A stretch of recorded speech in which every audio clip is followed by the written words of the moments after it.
brother. This is a question from a non-Muslim audience. Her question states that we see on television many women being tortured in Afghanistan.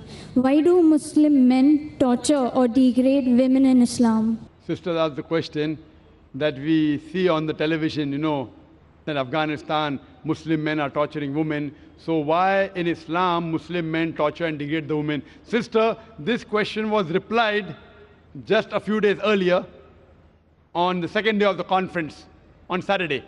On Saturday, 31st of October, I gave a talk, Women in Islam Protected or Subjugated. And I gave the talk in detail.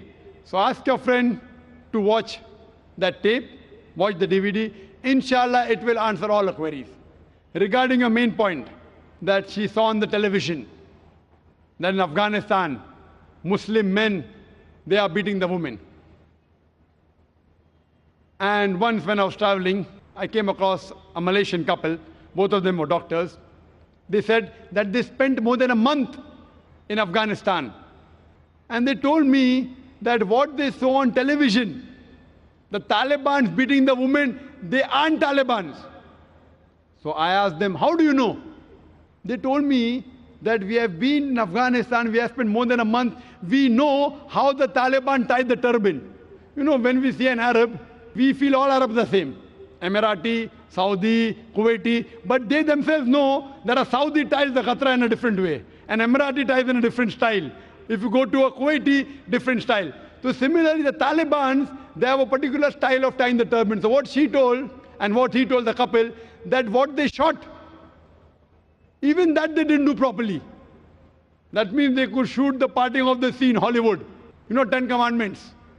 Moses, peace be upon him, parting of the sea, but they made a fault when they show Muslim men in Afghanistan beating the women. So therefore the Quran says in Surah Hujurat, chapter number 49, verse number 6, whenever you get information, you check it up before you pass it on to the third person. What we realize, this is the gimmick of the media.